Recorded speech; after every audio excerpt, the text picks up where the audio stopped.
ba'd. Salawat serta salam semoga senantiasa tercurah kepada junjungan kita Nabi Muhammad SAW beserta keluarga, sahabat dan seluruh umatnya hingga akhir zaman. Dan melafazkan Allahumma sholli ala sayyidina Muhammad wa ala ali sayyidina Muhammad. Allah. Pada umumnya ada 3 konsep yang berkaitan dengan pemanfaatan harta benda. Pertama, komunis dengan prinsip mengutamakan kepentingan masyarakat di atas individu. Tiap-tiap individu tidak memiliki kemerdekaan dan hak kepemilikan sehingga mengutamakan si miskin namun kerugian bagi si kaya. Kedua, kapitalisme dengan prinsip kepentingan individu di atas kepentingan masyarakat. Akibatnya lahir dari syariat korporat, yang kaya semakin kaya dan yang miskin semakin miskin. Al-qawiyyu yaqulu dha'ifa wa 'alima yaqulu jahila. Yang kuat memakan yang lemah, yang pintar memakan yang bodoh. Homo lupus to be politik insaisti, penghisapan manusia terhadap manusia menjadi peradaban.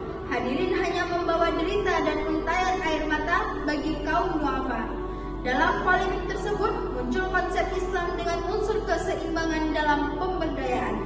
Kaila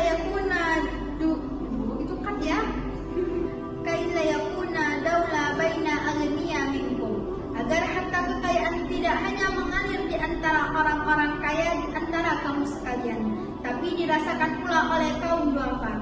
Prinsip tersebut diantaranya diaplikasikan melalui zakat, wakaf, dan infak.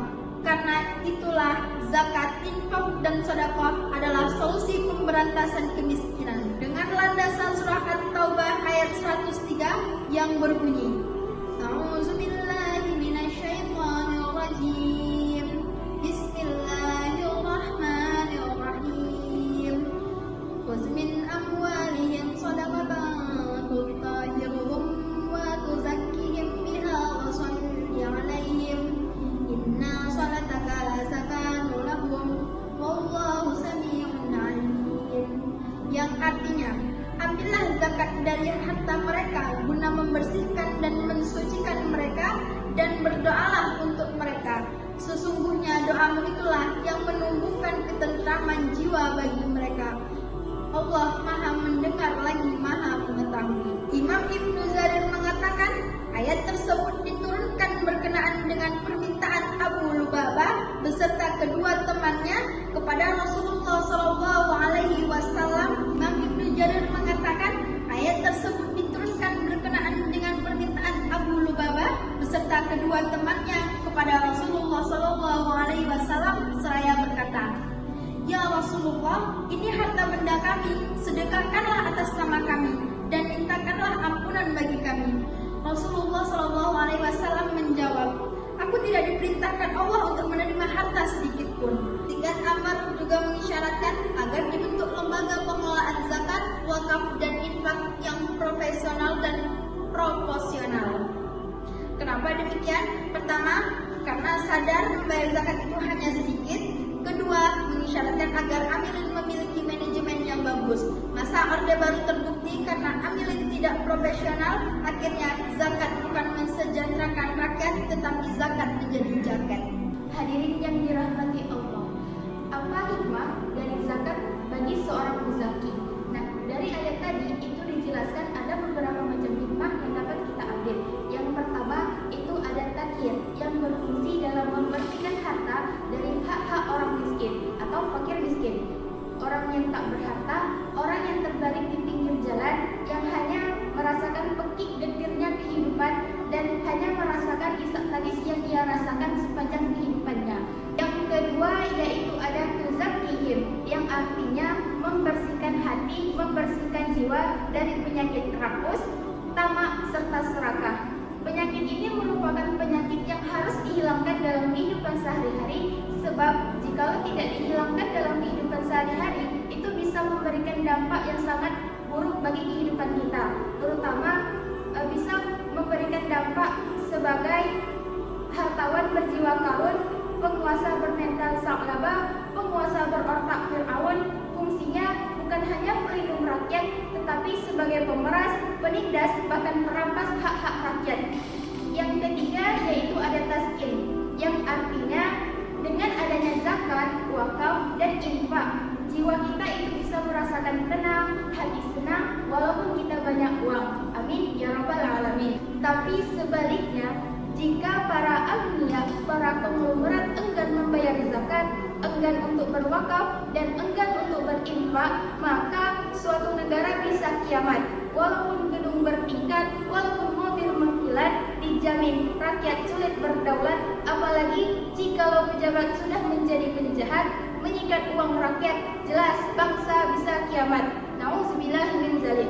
Sebagaimana firman Rasulullah SAW dalam hadisnya, laisal mu'minul ladzi yashba'u wa jaruhu jani'i ila janbiyah, yang artinya bukan termasuk orang mukmin orang yang kehidupannya kenyang sendirian sementara tetangganya hidup dalam kelaparan. Dengan demikian, orang kaya yang tidak peduli dengan nasib kaum duafa, konglomerat yang acuh terhadap kaum melarat, pejabat yang a priori terhadap nasib rakyat, bukan saja mencerminkan orang yang jahat, tetapi mencerminkan orang yang tidak beriman, dan orang yang seperti ini harus minggir dari negara kita tercinta. Sebab negara kita Indonesia akan juga apabila dipimpin oleh orang-orang yang peduli dengan nasib kaum duafa. Oleh karena itu hadirin, semangat zakat, wakaf, dan infak wajib kita aplikasikan dalam kehidupan bernegara dan berbangsa. Timbul pertanyaan, kepada siapa zakat itu diberikan? Sebagai jawabannya, kita renungkan firman Allah dalam Al-Quran Surah At-Taubah ayat 60. Bismillahirrahmanirrahim.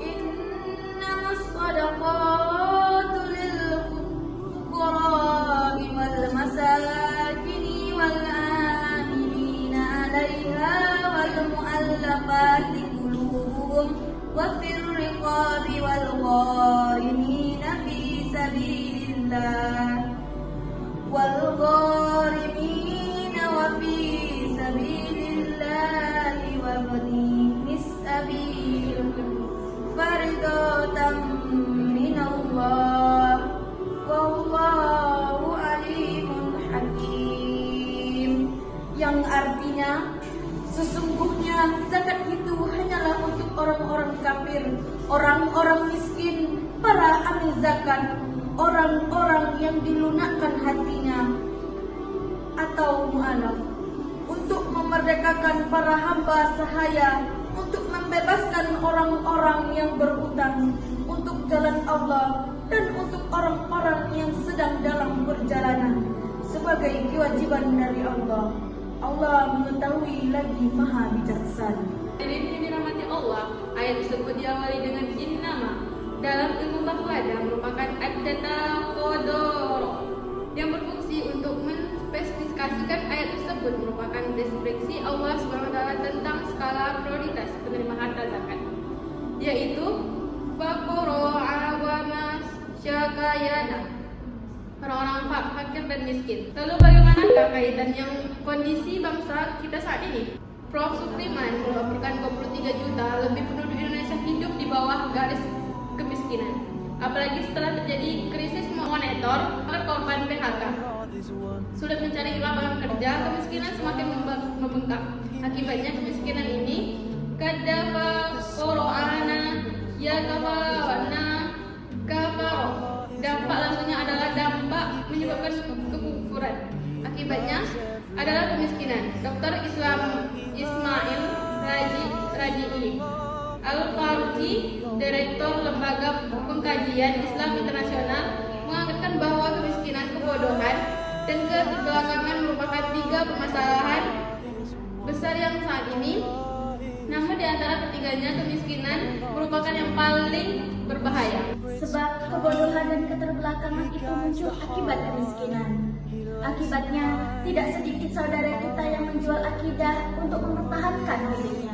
Bahkan akibat kemiskinan, tidak sedikit gadis-gadis yang menjual kehormatannya hanya demi sesuap nasi. Nauzubillah. Hadirin, menurut Dr. Didin Hafifuddin, MSc, agar kemiskinan tidak bertambah dan semakin bertambah, ada 3 hal yang harus kita lakukan untuk mengeluarkan zakat. Pertama, kita harus mengeluarkan zakat dan memasyarakatkan gerakan sadar zakat. Kedua, kita harus membentuk lembaga zakat yang profesional. Dan yang ketiga, kita harus memberdayakan zakat untuk membangun kesejahteraan masyarakat. Hadirin yang saya hormati, marilah kita bersama-sama membiasakan diri untuk berzakat, berinfak dan bersedekah dengan ikhlas dengan bantuan ketaatan kepada Allah Subhanahu wa taala. Semoga melalui amalan tersebut kita dapat membantu sesama mengurangi kemiskinan dan memperoleh keberkahan serta ridho dari Allah Subhanahu wa taala. Amin amin ya rabbal alamin. Demikian ceramah dari kami. Apabila ada salah kata yang disengaja maupun tidak disengaja dalam penyampaian, mohon dimaafkan. Wassalamualaikum